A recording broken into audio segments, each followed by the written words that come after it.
This Sledgehammer. Who is he? Surprise! Party's over, crumb cake. You just ruined my best sports jacket. Now I'm really mad.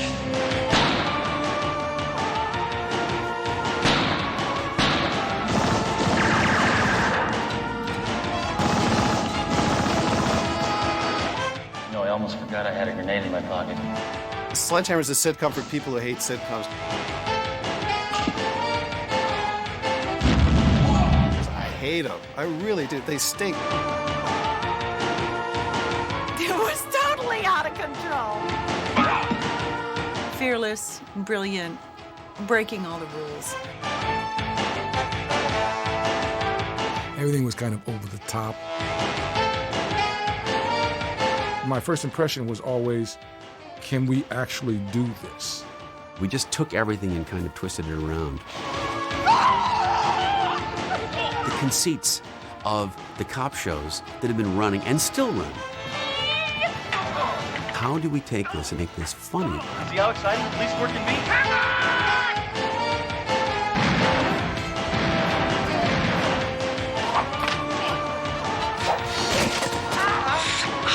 Painful, right?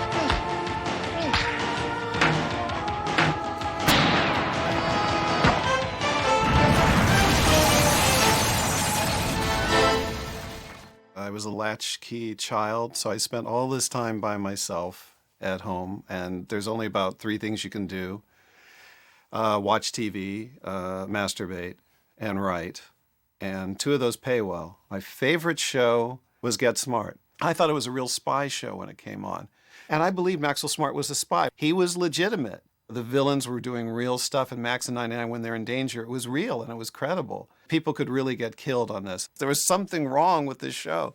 I remember watching it for 10 minutes saying, I thought it was The Man from U.N.C.L.E. when I first saw it, and I said, this is like a spy show that's been miscast. I remember seeing a Dirty Harry movie, and that changed my life. And I thought Clint Eastwood was like the greatest person on screen, and it was controversial at the time because it was accused of fascism and being overtly violent. My response to it was so strange because this was considered a drama. I said, this has a great sense of humor. It was toying with an idea to write that they had people like Inspector Clouseau, bumbling heroes, Maxwell Smart, that caused a lot of damage accidentally. What if you had someone who did it intentionally and knew exactly what they were doing? And that's what Sledgehammer was. I wrote it out as a screenplay when I was still a teenager, and people read it and thought I was insane. The script coverage says one seriously has to wonder about the state of mind of this writer, and went on how insane I was, and said I basically really should be locked up. Only one person liked the screenplay. Leonard Stern didn't Get Smart. He could see the satirical tone and understood what I was doing. An executive at HBO contacted Leonard Stern and said, we'd like to do a satire of Dirty Harry. But Leonard Stern, out of the kindness of his heart, said, somebody already wrote this. Then HBO came to me, and they talked me into developing it into a half hour for HBO. And I said, this is good, because I can use language and violence, and this is something that will never fly in a network. So I wrote everything you couldn't do on TV. It was just totally over the top. And it was turned into the HBO executives. They didn't know what to make of this thing. One of the HBO executives said that I should give them money back for turning in something like this. And this is how you become difficult, because you have your vision, you fight for it, and everybody else, they're telling you you're being difficult. So my agent was saying, you're out of your mind, you're crazy. I said, I know I'm crazy, look what I wrote. Don't tell me something I don't know. Of course I'm crazy. At the time, ABC was the 3rd rated network, and they were looking to make noise. They wanted to do shows that were different and that would get attention. And a man named Stu Bloomberg, who was in charge of development there, he read the script and got it. They said, if you can get it out of HBO, we'll make it. And I said, it's not going to be hard to get it out of HBO. So I had a tantrum. I said, you're all a bunch of idiots, and this script is brilliant, and you are all idiots. And keep in mind, this is a script that has like the F word, all and people getting shot left and right. And he goes, if I took this today, I could set it up at a network. And they said, go ahead. Oh, please. And they were laughing. And I did. And within 24 hours, it was set up at ABC. You should have seen their faces. I was very, very young. It was unusual at that time to have somebody like 23, 24 producing a show for them. So here's this young kid just saying, this is my vision, this is what I want. But Stu's attitude was, if you embrace a script that's this out there, you got to go with the guy's vision of it all the way. Hi. You know me? Well, most people don't, and that's why I carry this. It's a .44 Magnum. It's recognized throughout the world. When I show this, I get instant attention. Whether I'm here or out on the street, people know I mean business. Alan saw me in a movie called Best Defense, and it was on the basis of that he offered me the part in Sledgehammer. Meet Sledgehammer. And at that time, I really wanted to be, I had dreams of being, as we all do, a great actor. And I wanted to be in the movies, and I wanted to be on stage. I was at workshops at the Second City in Chicago. Bill Murray was there when I was there, and John Candy, and Gilda Radner. That was sort of the crowd that I was there with. But television, to go on television was like be television. And so they sent me the script, and it was really funny. And I thought, I don't want to do this. And then I would read it, and I would think, this is really funny. And then I read it again, I'd think, no. And then I read it again, I'd think, this is really funny. The only partner I need is my amigo right here. I told you to put that... So I said, okay. And I'm glad I did. Sorry, Captain. That was reflex. I was convinced that David was the only person who could make the character likable because he doesn't play anything as offensive. He plays stuff like he's in musical comedy. There's an innocence, a playfulness. Liked him. He was all right. I'd say you loved him. What? Ever since that first night when you met him and you were dancing in the chorus of the hula bar, you've been in love with him. It was a whirlwind romance. Sledgehammer is a character who's fighting the same criminals that other cops are doing in movies and TV, but he's off. The only way to fight criminals is to be, wilder than air. I mean, that's my method. The key was he means to do well. Captain, I feel that the reason you keep getting these headaches is your neck is out of line. What you need is a chiropractic adjustment. Is that better? He's always trying to do the right thing. I mean, he's doing the wrong thing, but he's always trying to do the right thing. Hammer, why are you doing this? Because I care. Well, he's trying to help out, trying to be helpful. And that's why the audience was on his side. One of the most critical aspects of it was the female character, Dory Deroe, played by Anne-Marie Martin. I heard a shot.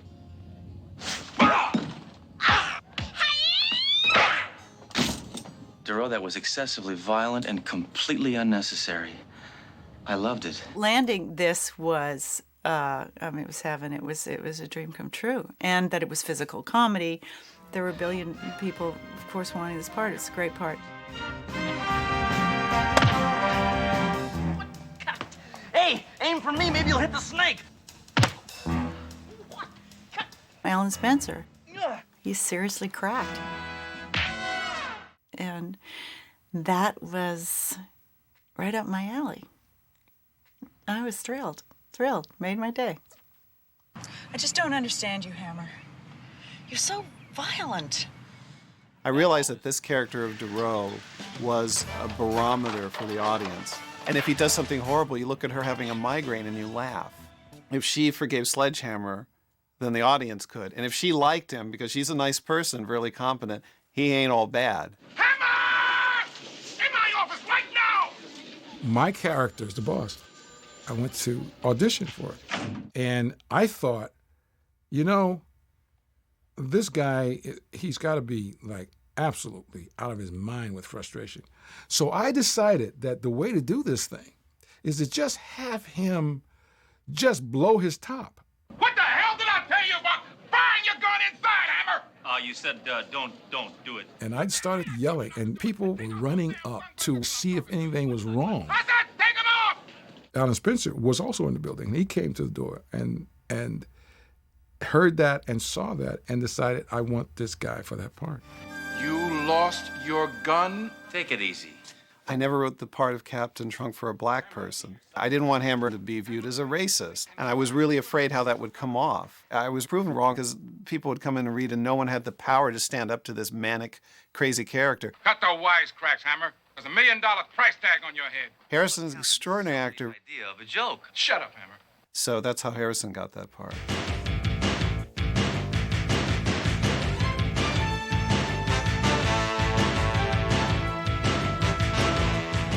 Alan wrote one of the most original pilots that's ever been on.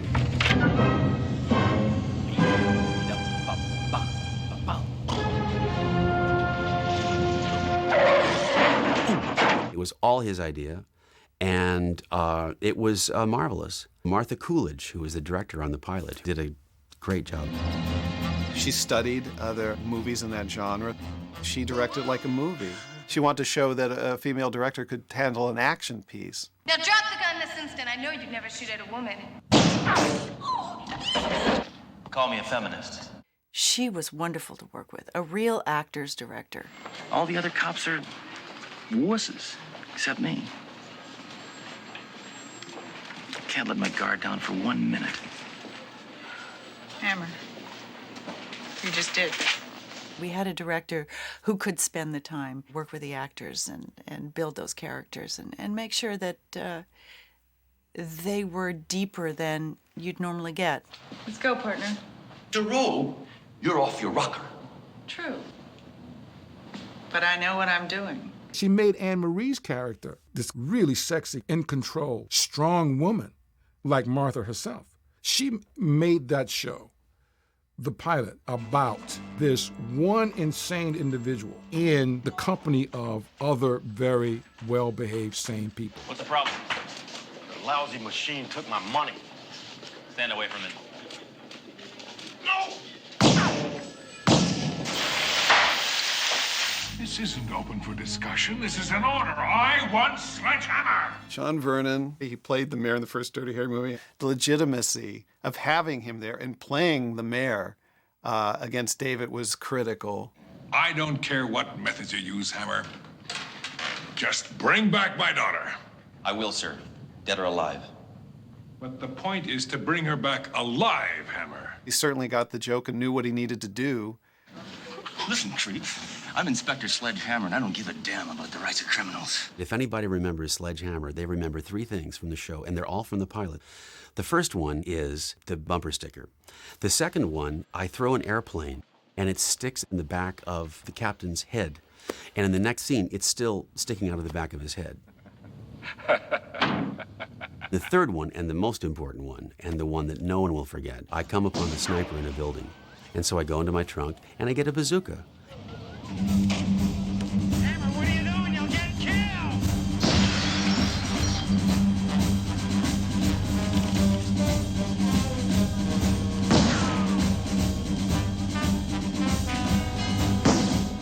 And I blow up a 25-story building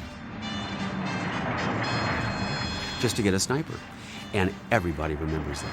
It is really one of the all-time great moments in comic cop history. I think I got him. I remember when we finished the pilot and put it together, and I watched it by myself. I said, they give me enough rope to hang myself. All right, Krugel, for the last time. What do you know? This is really out there. Jerome, put that blindfold on me.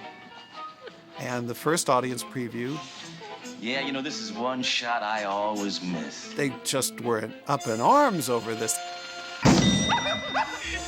Some people thought it was serious. Oh. You hit the balloon. Yeah, I know. I missed.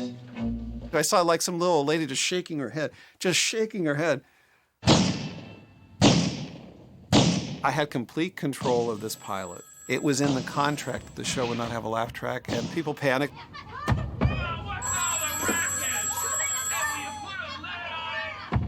They put a laugh track on it and tested it again, and it tested appreciably higher, like way higher. Hey, people!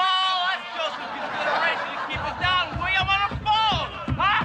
Hey, other people live here, all right? So part of the concession when the show got on was that it'd have a laugh track. You got it. I'll be right down. You hear that? I'm off suspension. Looks like they can't keep a good man down, huh? Or me either. But I hated it. It was a hard show to write. It was a hard show for people to get a handle on because most sitcoms don't have a lot of gunplay. Load up. There's slime balls afoot. They should, though. Malcolm in the Middle should be like Magnum in the Middle. We had really talented writers, people that have gone on to The Simpsons, Cheers. It was difficult because we were doing cop plots and mysteries. What could a killer's motive be to murder 15 Elvis impersonators? Obviously, to get in the Guinness Book. The whole purpose was that you would turn it on and you would think, oh, there's a cop show. Oh, this is good.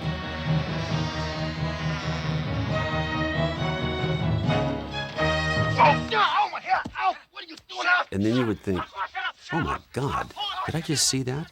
What are you doing? What the hell is going on? And that's exactly what people did. I think it took a while for people to really get what was going on in the show. Because it broke the rules, because it was different than everything else on TV. Ellen was swinging with a cracked bat. You know, to see those scripts, every week they'd come out and, you know, you just go, oh, can you do this? Can we do the things that are in this script? Are you allowed to do this? That was thrilling. Every day was a dream. I mean, no one could ask for any more. You had a finely crafted classic comedy scene and a set. Never take me alive, Hammer. That's just the way I like it.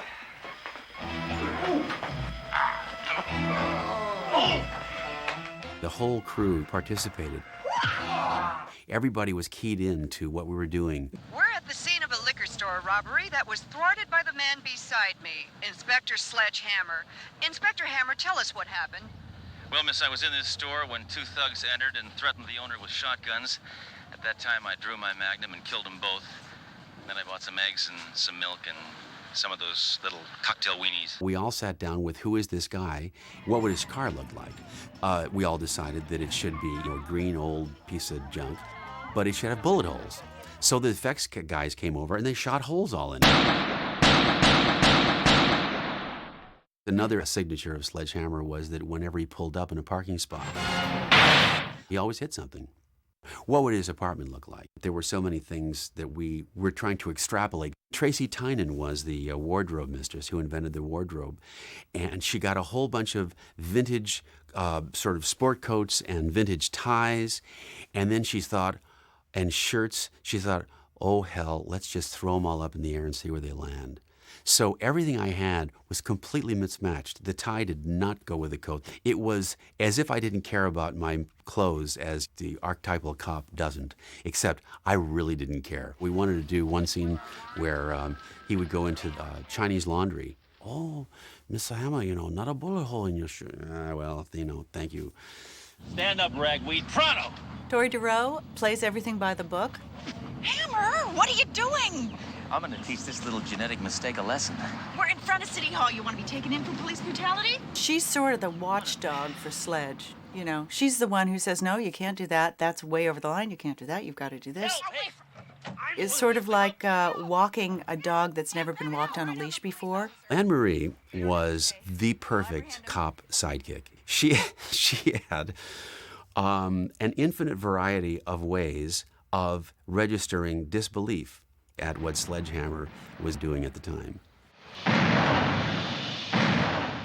It's very difficult to be a straight man. I think it's about the most difficult thing you can do. Yeah, Hammer, don't break the window. David's doing all this stuff, Don't break the window! Don't break...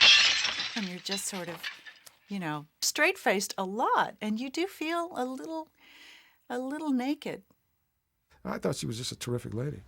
When she walks in that room, everybody gets quiet, and all eyes follow her, and we all just kind of went, holy moly. That's the kind of power she had. And she was beautiful, and she had legs that didn't stop. Everybody knows Anne-Marie's got the greatest legs on the planet. And she's a great kisser. I kissed her only once. Sadly, what a kisser. I'm telling you. Oh, DeRoe, quit fooling around, will you? It's hard to find a really gorgeous woman with a great sense of humor and who's willing to be pretty fearless. Most actresses are concerned on TV how they look, and she seemed to have this, she didn't worry about it. It was just funny to see this beautiful, gorgeous woman, she just completely threw herself into it. She was always willing to do anything. I mean, she was not above scraping around and doing whatever she needed to do. I like to be physical. I've always been a physical person. So I enjoyed that stuff. I mean, I couldn't wait for there to be wrestling or fighting. I just remember being on large machinery a lot, being hostile and aggressive, kicking some guy in the head. That stuff's fun. That's why I loved Anne-Marie, because she's gorgeous and she could protect me, which is what I need. My character was way over the top. The reason why he behaves that way is because he is powerless. Trunk didn't want that person anywhere near him. Hammer, you were not supposed to shoot all the targets, just the bad guys. Right. I don't know what I don't know where my head's at. He would like to get rid of him, but he can't do it. So he yells and he screams and he gets frustrated and the whole thing. Harrison was really good at the slow burn. He could smolder and smoke. He could steam. No! He would sputter. His eyes would cross. He had 100 different ways of just being unbearably overborne by whatever I was doing. This is serious business. Performers are dropping like flies, and I want it stopped. He did a lot of screaming, and it was good screaming. I'm not going to be responsible for what happens out there, Hammer. What are y'all spinning around about? Get to work. It sounded like God yelling. It was like some explosive thing going on. I think like it was like an earthquake happened. Depraved, bloodthirsty, barbaric. Is that why you called me in here to shower me with compliments? No! The rage and intensity that came out of him, it was scary. And that's what was funny. Sledgehammer is so extreme that someone should get that upset. He could really get mad, and in a very funny way. Sorry, Your Honor. I lost control for a second. He was really, really great. David was consistently funny because he had a capacity to keep shocking you because of his conviction. Mel Brooks has been a big influence on my life. And Mel refers to this as the sincerity of performance. The performances are sincere. He says he's gonna jump. It's the difference between a sketch and the real deal. I'll get a bullhorn and try and talk him down. No, I can handle it. Hammer!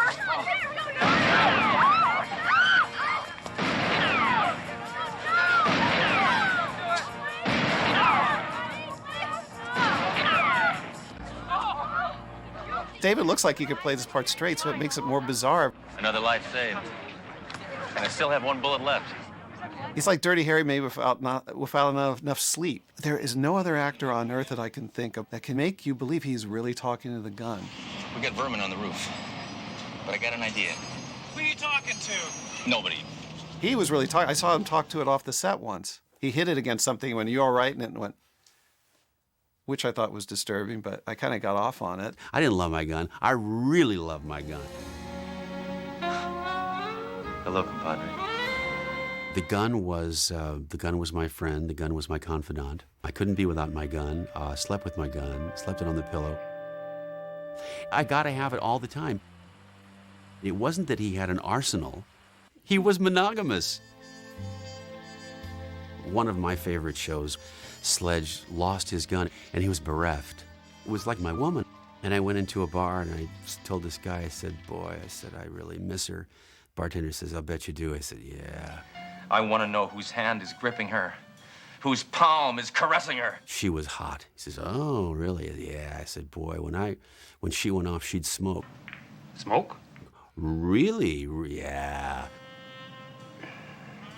And then in the very end, I came into the bar again. He said, "How is she?" And I said, "I got her back." He said, "Really?" I said, "Yep." And now I'm going to take her out and shoot her.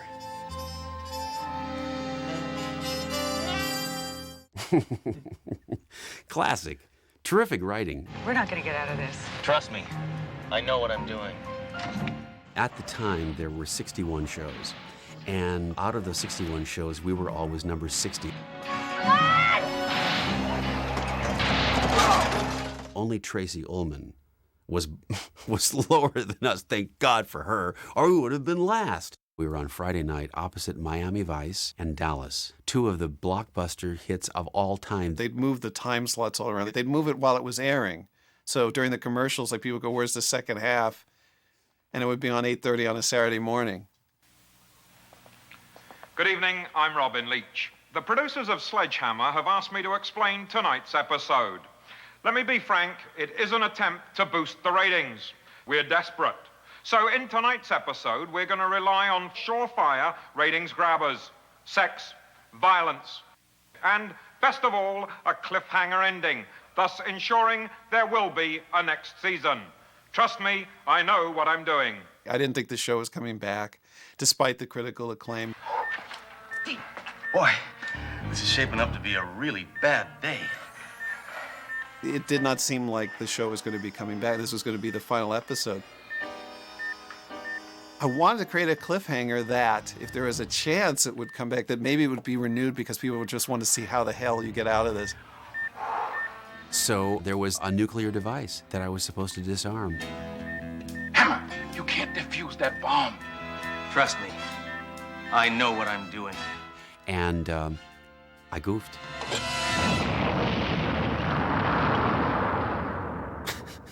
Nuclear holocaust is it pushes the envelope a bit.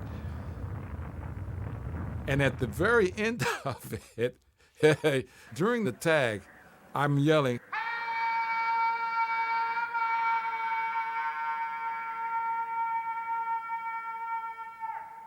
It was kind of a petulant act. It was to mock every convention of TV and to go out with kind of a petulant, you know, damn it, screw you, whatever. Take this. The final episode got a high rating. The network had asked me, you have a way out of this? I go, yeah. They said, tell us. I said, no. Well, no. We'll renew it and I will. So and it's like, sure. So they renewed it and I had a way out of it. The following season of Sledgehammer takes place 5 years before that nuclear explosion. Thank you. Make it a prequel.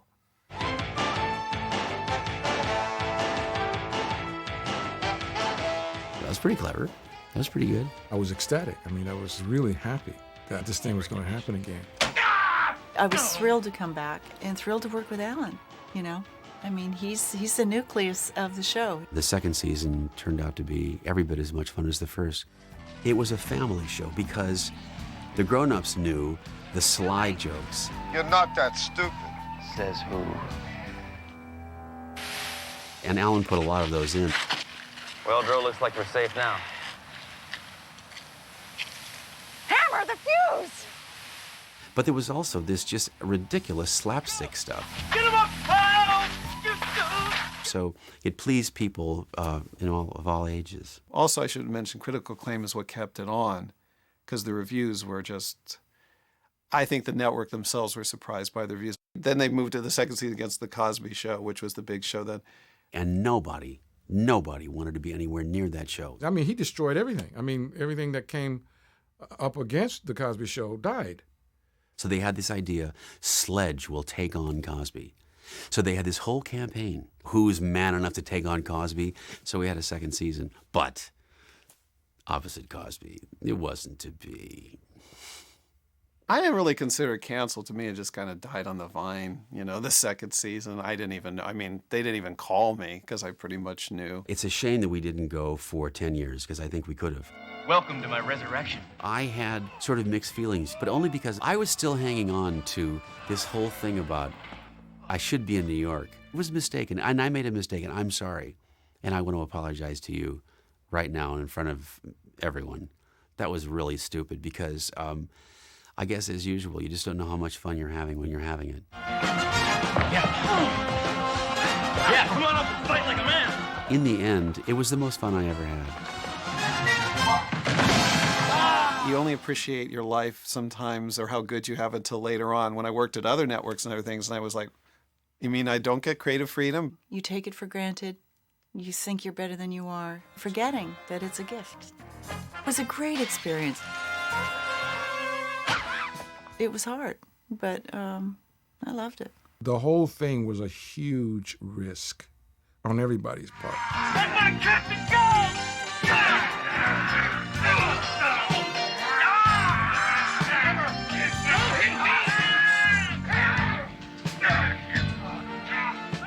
Nobody had done anything like that.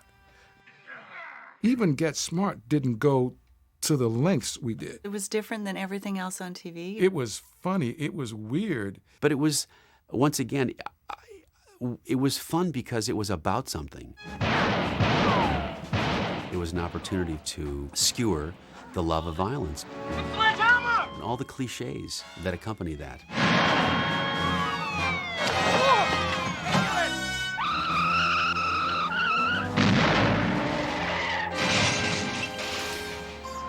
this. It's 9 a.m. and already we've had an armored car hold up, 3 prisoners, and a car crash. Yeah, it's always slow just after Christmas. People told me, why don't you do something more normal? Why, you know, make a lot of money, be independently wealthy, have a big home and a pool, and drugs, I guess. I guess that's desirable. If I had to trade between doing this critically acclaimed offbeat show and a mainstream hit that runs forever, no, I'd rather do this. It was a terrific constellation of talent. For some reason, everybody kind of landed in the same room and got on the same wavelength. And what they ended up with was Sledge Hammer.